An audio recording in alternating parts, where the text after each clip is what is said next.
Hello friends, welcome back to Anvesha channel. आज हम लोग पढ़ेंगे जिंदगी नामा उपन्यास। ठीक है, जो कृष्णा श्रोपति द्वारा रचित है। ठीक है, जिंदगी नामा।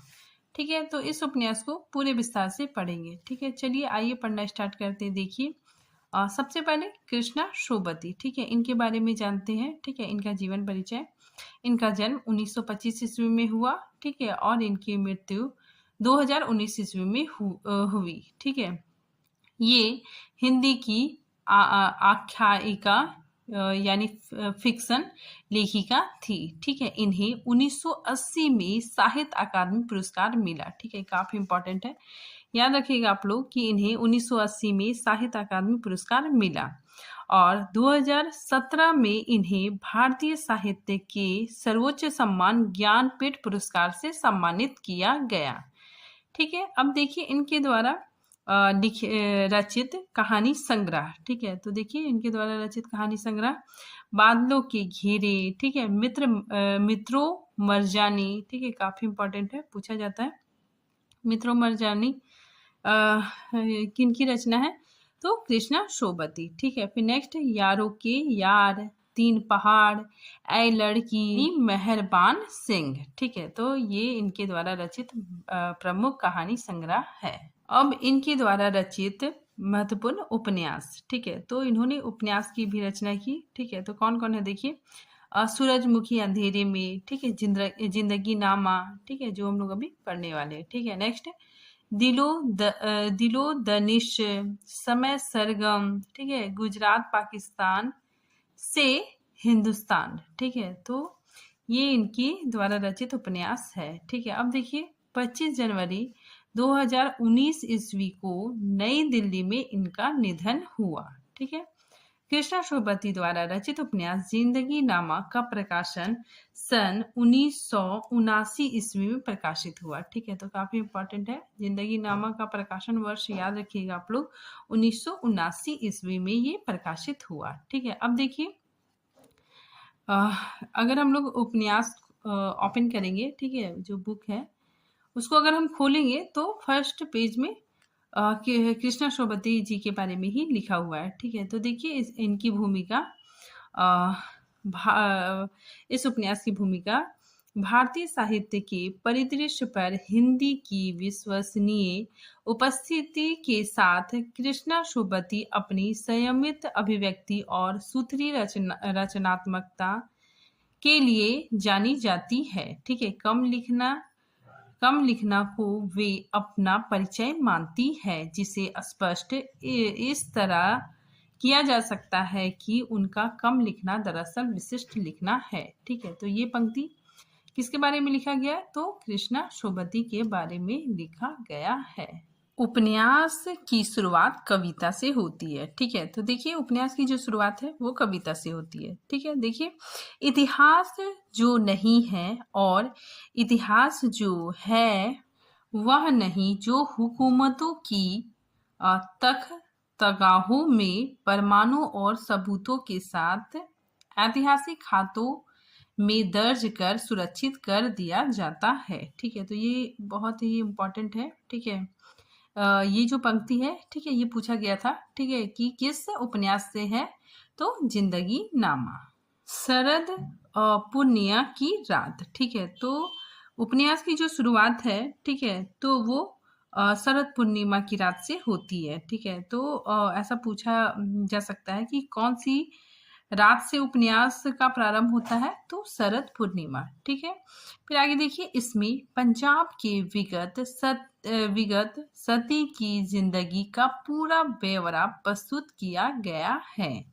ठीक है, अब हम लोग देखते हैं महत्वपूर्ण कथन। ठीक है, डॉक्टर देवराज उपाध्याय के शब्दों में, यदि किसी को पंजाब प्रदेश की संस्कृति, रहन सहन, चाल ढाल, रीति रिवाज की जानकारी प्राप्त करनी हो इतिहास की बात हो, वहाँ की दंत कथाओं, प्रचलित लोकगीतों तथा 18वीं 19वीं शताब्दी की प्रवृत्तियों से अवगत होने की इच्छा हो तो जिंदगी नामा से अन्यत्र जाने की आवश्यकता नहीं है।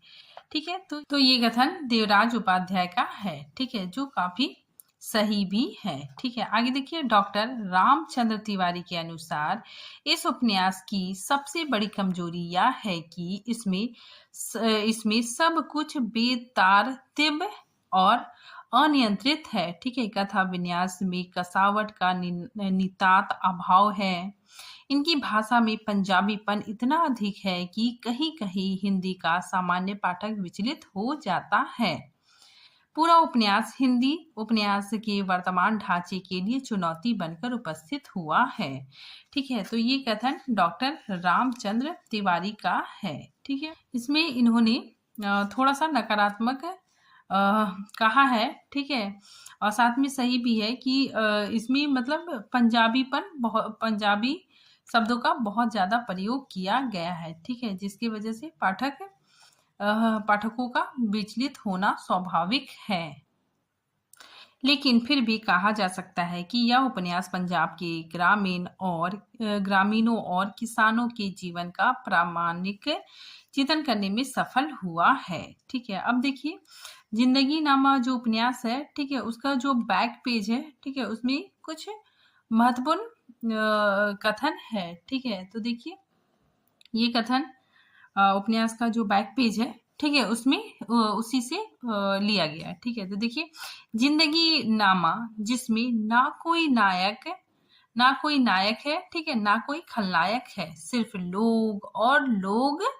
लोग है। ठीक है, जिंदा दिल जाबाज लोग जो हिंदुस्तान की डयोडी पंचनद मतलब पंजाब, ठीक है, पर जमे सदियों गाजी मर्दरे के लश्करों से भिड़ते रहे, फिर भी फसल उगाते रहे, जी लेने की सोंधी ललक पर जिंदगियां लुटाते रहे। ठीक है, यहाँ पे लेखिका बताती है कि इस उपन्यास में ना कोई नायक है, ठीक है, ना कोई खलनायक है, ठीक है, बस लोग ही लोग हैं। ठीक है, और वे लोग जो हिंदुस्तानी के डयोडी, ठीक है, पंजाब पर जमे बसे सदियों तक, ठीक है, सदियों तक बाहरी आक्रमणों से लड़ते भिड़ते रहे हैं, फिर भी खेतों में फसल उगाते रहे हैं और उसकी सौंधी महक पर अपनी जिंदगी लुटाते रहे हैं। यहाँ पे देखिए, ये जो कथन है, ठीक है, ये भी उपन्यास के बैक पेज से लिया गया है। ठीक है, तो देखिए, काफी इंपॉर्टेंट है। कथ और शिल्प का नया प्रतिमान, जिसमें कथ और शिल्प हथियार डालकर जिंदगी को आंकने की कोशिश करते हैं। जिंदगी नामा के पन्नों में आपको बादशाह, ठीक है, और फकीर,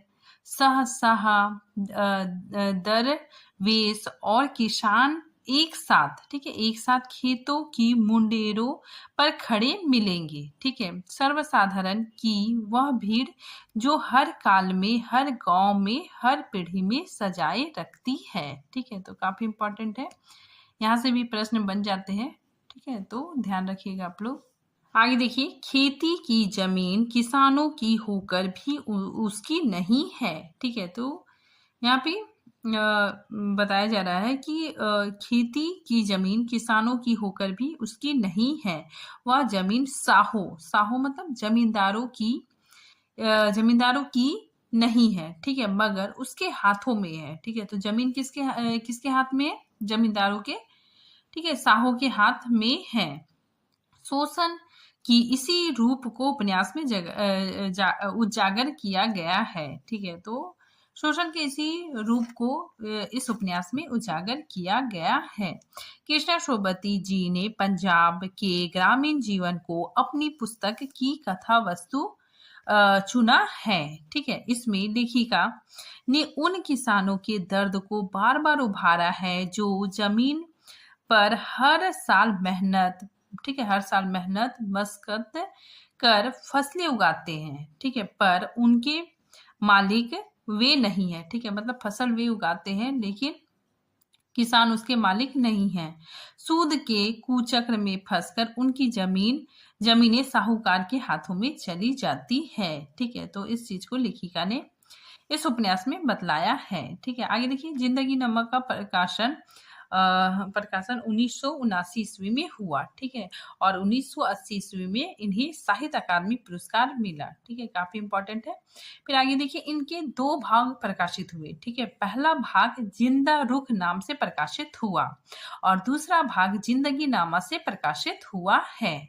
ठीक है, आगे देखिए, जिंदगी नामा में विभाजन से पहले पंजाब की कहानी है। ठीक है, तो इसमें विभाजन से पहले पंजाब की कहानी है और सहनी इस उपन्यास में एक सशक्त नारी पात्र है। ठीक है, अब हम लोग देखिए उपन्यास का जो कथा वस्तु है, ठीक है, उसको देखते हैं। ठीक है, तो देखिए उपन्यास का प्रारंभ एक कविता से होता है। ठीक है, जिसमें लेखिका का अपनी जन्मभूमि के प्रति प्रेम अभिव्यक्त हुआ है। विभाजन से पूर्व पंजाब के गांव में शरद पूर्णिमा की रात का दृश्य दिखाया गया है। ठीक है, जैसे चिट्टी दूध चांदनी रात की मस्ती में हंसना खेलना। ठीक है, बड़े लाला जी के घर का चित्रण किया गया है। ठीक है, तो उपन्यास में, ठीक है, जब शुरुआत होता है उपन्यास तो शरद पूर्णिमा के दृश्य का वर्णन है। ठीक है, साथ ही बड़े लाला जी के घर का चित्रण है। ठीक है, लाला जी बच्चों को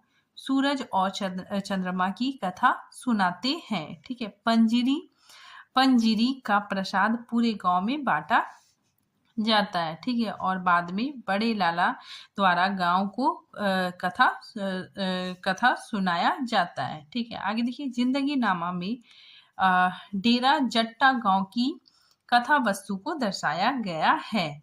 उपन्यास का प्रमुख आकर्षण साहो की हवेली है।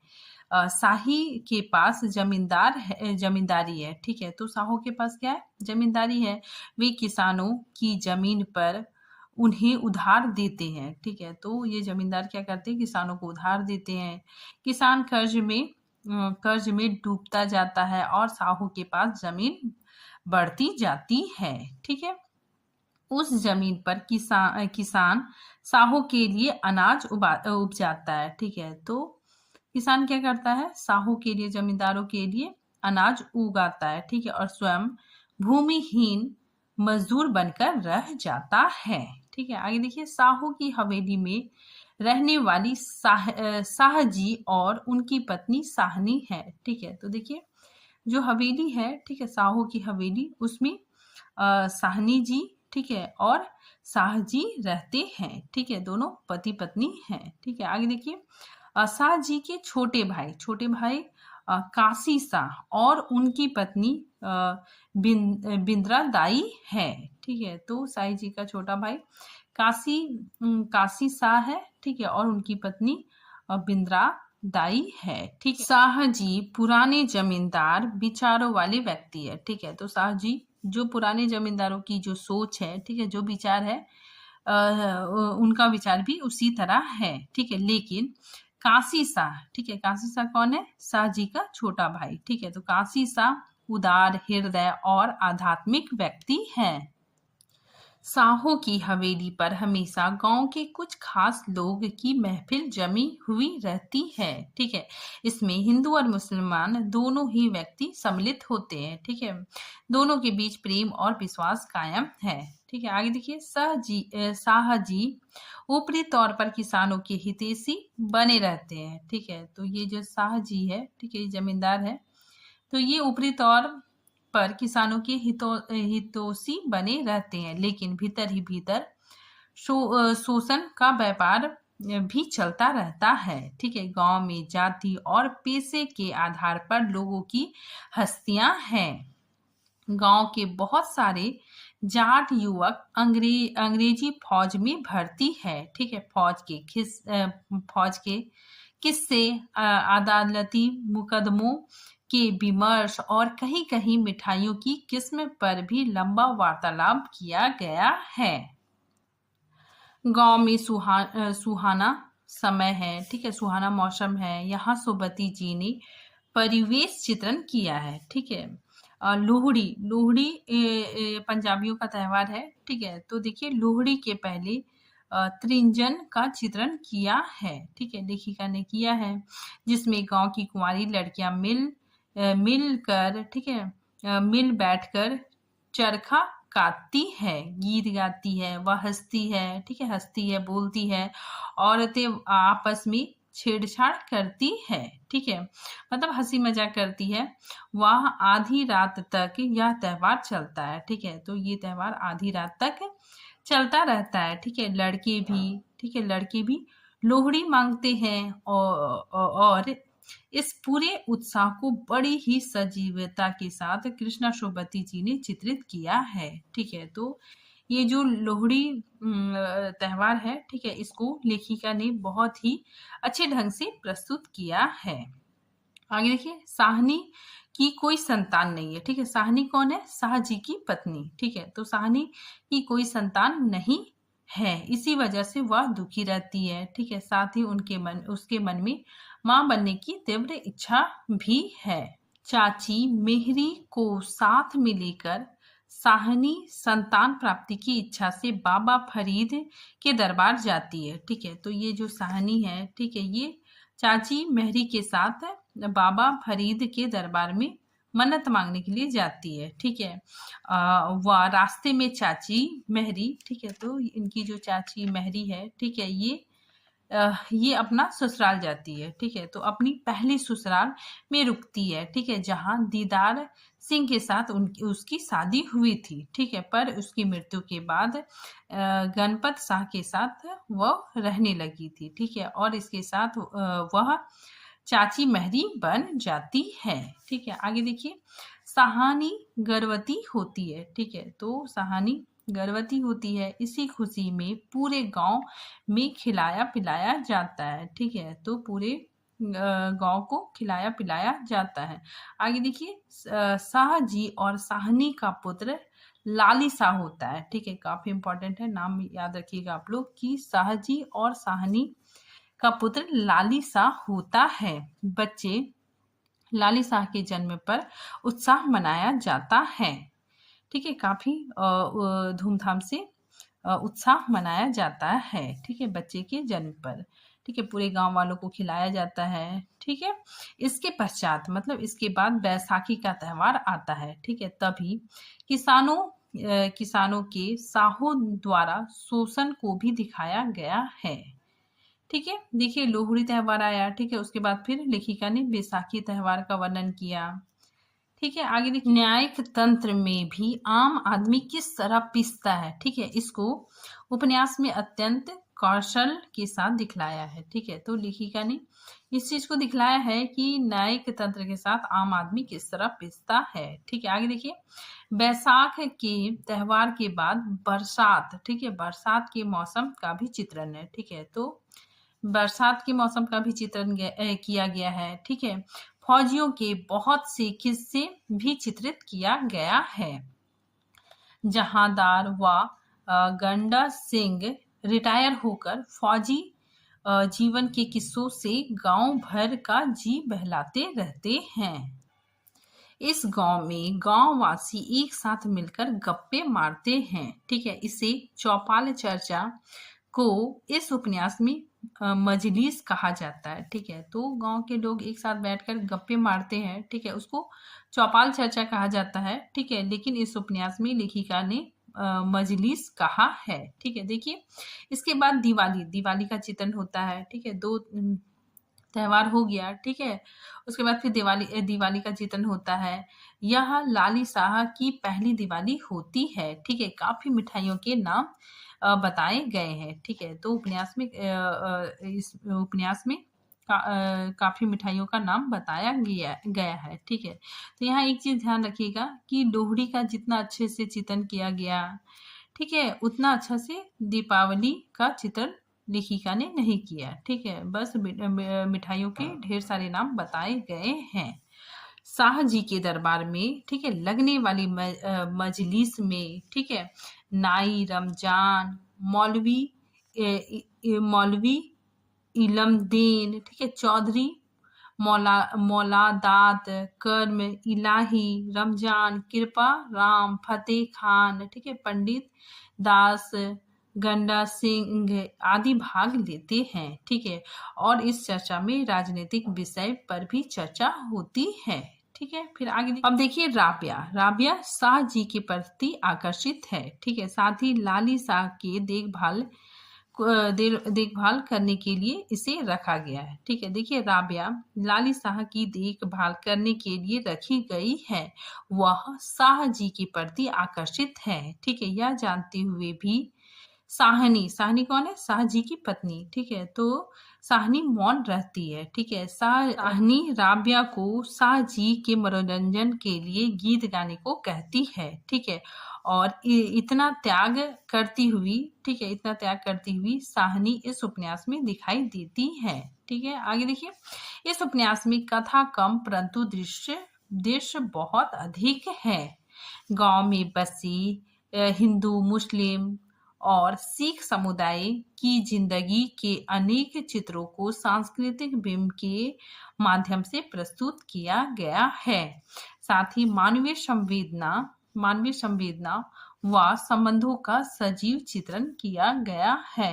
शाह जी अंग्रेजी हुकूमत के कानून और व्यवस्था में विश्वास व्यक्त करते हैं, ठीक है। जबकि काशी शाह शाह जी के छोटे भाई है, ठीक है। तो काशी शाह सरकार और सामंतों की दमनकारी नीति का विरोध करते हुए नजर आते हैं, ठीक है। गांव में चोरी डकैती की घटना भी घटती रहती है।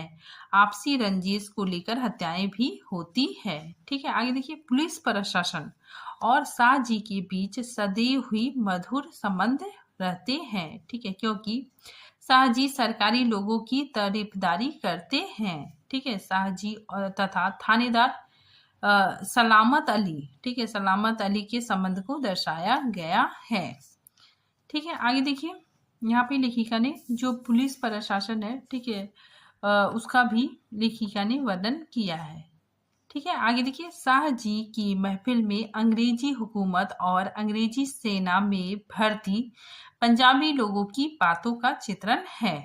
शाह जी की महफिल में सांप्रदायिक भेदभाव और किसानों के हक की बातों के स्वर उठना शुरू होता है, ठीक है।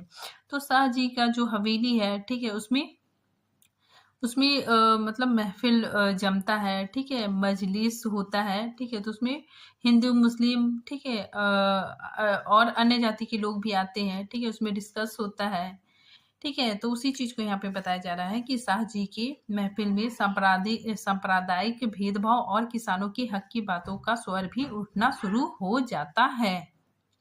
उपन्यास में वर्णित पंजाब के सामान्य लोग ही इस उपन्यास के नायक हैं, ठीक है, जो हर हाल में अपनी खुश रहने का जरिया ढूंढ लेते हैं, ठीक है। काफी इंपॉर्टेंट है। देखिए इन लोगों को, ठीक है, मतलब इन लोगों को अपने जीवन से कोई शिकायत नहीं है। इन्हें केवल एक ही इच्छा है कि जिस जमीन पर ये लोग अपना खून पसीना एक कर फसल उगाते हैं उस पर इनका अपना अधिकार होना चाहिए, ठीक है। उपन्यास में यह भावना व्यक्त की गई है कि जनता जड़ की तरह है, ठीक है। अगर शासक वर्ग जनता का दिल दुखाता है तो वह लंबे समय तक अपने अस्तित्व को सुरक्षित नहीं रख सकता। आगे देखिए, उपन्यास का अंत गुरु गोविंद सिंह की इन पंक्तियों के साथ होता है, ठीक है। तो ये जो पंक्ति है, ठीक है, इसी पंक्ति के साथ उपन्यास का अंत होता है, ठीक है। और ये पंक्ति गुरु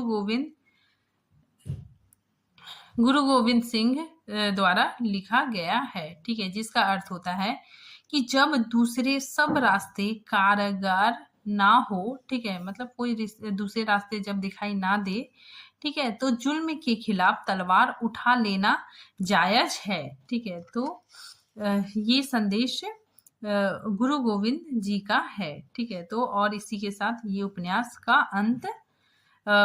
का समापन हो जाता है, ठीक है। अब देखिए महत्वपूर्ण पात्र, ठीक है, इस उपन्यास के महत्वपूर्ण पात्र। सबसे पहले साहनी, ठीक है। शाह जी कौन है? जमींदार, ठीक है। और साहनी इनकी पत्नी है, ठीक है। नेक्स्ट देखिए, काशी शाह या काशी राम, ठीक है, ये शाह जी के छोटे भाई हैं, ठीक है। नेक्स्ट देखिए, बिंद्रा दई, ठीक है, ये छोटी सहानी है, ठीक है, मतलब काशीराम की पत्नी, ठीक है, काशी शाह की पत्नी। नेक्स्ट देखिए, नवाब खान, ये शाहजी का नौकर है। ठीक है, नेक्स्ट राबिया, फतेह, चाची महरी, ठीक है, थानेदार सलामत अली, ठीक है, लालिसा, लालिसा कौन है? शाहजी का पुत्र। ठीक है, गुरु दास और केशव लाल, ये दोनों काशी लाल के पुत्र हैं। ठीक है, काशी शाह के पुत्र है। ठीक है, काशी शाह कौन है? शाहजी का छोटा भाई। ठीक है, नेक्स्ट देखिए तारे शाह। ठीक है, नेक्स्ट ढोकल मल पटवारी आदि। ठीक है, तो देखिए यहाँ पे नजीर, मेहर अली, कतराल अली, ठीक है, दिगबाल, ये सारे पात्र हैं। अब देखिए इसका उद्देश्य। ठीक है, इस उपन्यास का उद्देश्य क्या है? देखिए, जिंदगी नामा में लेखिका का उद्देश्य पंजाब अंचल में बहते हुए जीवन को चित्रित करना तथा रूढ़ियों एवं अंधविश्वासों का खंडन करते हुए प्रगतिशील विचारों का प्रचार प्रसार कर समाज सुधार करना है। तो यहाँ पे रूढ़ियां, अंधविश्वास भी देखने को मिलता है। ठीक है, तो लेखिका प्रगतिशील विचारों का प्रचार प्रसार कर समाज सुधार करना चाहती है। ठीक है, आगे देखिए उपन्यास के माध्यम से लेखिका ने बताना चाहा है कि बंटवारा एक भूखंड को दो कर दिए जाने की घटना भर नहीं है, बल्कि एक बुनियादी त्रुटि है, एक विष बेल है। ठीक है, क्या है ये? एक विष बेल है जो दोनों टुकड़ों में फलती फूलती तथा फैलती है। ठीक है, काफी इंपॉर्टेंट है। अब देखिए कानूनी विवाद। ठीक है, देखिए पंजाब से आई लेखिकाओं में कृष्णा शोभती के साथ अमृता प्रीतम भी थी। ठीक है, जिंदगी नामा किताब के शीर्षक को लेकर दोनों लेखिकाओं में लंबा कानून विवाद चला। ठीक है, अमृता प्रीतम ने भी हरदत्त का जिंदगी नामा किताब की रचना की थी। ठीक है, और कृष्णा शोभती ने उन पर किताब का शीर्षक चुराने का आरोप लगाकर अदालत में मुकदमा दायर कर दिया। ठीक है, तो कृष्णा शोभती ने, ठीक है, किताब का जो शीर्षक है, ठीक है, उसको लेकर अमृत प्रीतम, ठीक है, इनकी जो रचना थी हरदत्त की जिंदगी नामा, ठीक है, इस पे मुकदमा कर दिया। ठीक है, मुकदमा दायर कर दिया। ठीक है, इनका कहना था कि जो जिंदगी नामा जो उपन्यास है, ठीक है, कृष्णा शोभती का, ठीक है, वो अमृत प्रीतम ने चुराने का प्रयास किया है। ठीक है, देखिए यह मुकदमा सालों खींचा गया। ठीक है, जिससे दोनों लेखिकाओं में भयानक तनाव भी रहा। ठीक है, लेकिन अंततः 2011 में यह मुकदमा अमृता प्रीतम की तरफ के पक्ष में हुआ। ठीक है, तो देखिए और अमृता प्रीतम के पक्ष में हुआ। ठीक है, लेकिन इनकी मृत्यु हो चुकी थी। ठीक है, अमृता प्रीतम की मृत्यु हो गई थी। ठीक है, तो देखिए अंततः 2011 में यह मुकदमा अमृता प्रीतम की मृत्यु के 6 साल बाद, ठीक है, मतलब ये मर गई थी, ठीक है, उसके बाद 6 साल बाद अदालत का जो फैसला था, ठीक है, वो उसके पक्ष में गया और अदालत ने फैसला दिया कि शीर्षक में परिवर्तन की आवश्यकता नहीं है। ठीक है, अमृता प्रीतम का जो शीर्षक है उसमें परिवर्तन की आवश्यकता नहीं है। ठीक है, किसी नाम पर किसी का पूर्ण रूप से अधिकार नहीं होता है। ठीक है, तो अमृता प्रीतम केस जीत जाती है। ठीक है, और इसी तरह इस किताब के शीर्षक को लेकर कानूनी विवाद चलता है और कृष्णा शोभती को फिर भी, ठीक है, अदालत के फैसले पर संतोष नहीं होता है। ठीक है, वो कहती है कि अमृता प्रीतम की मृत्यु हो गई, नहीं तो मैं सुप्रीम कोर्ट से भी लड़ती। ठीक है, तो देखिए इसी वजह से कानूनी विवाद हुआ। ठीक है, तो काफी इम्पोर्टेंट था। ठीक है, इसीलिए मैंने बताना जरूरी समझा। तो आज ये टॉपिक यहीं पे खत्म होता है। ठीक है, मिलते हैं नेक्स्ट टॉपिक के साथ, तब तक के लिए थैंक यू।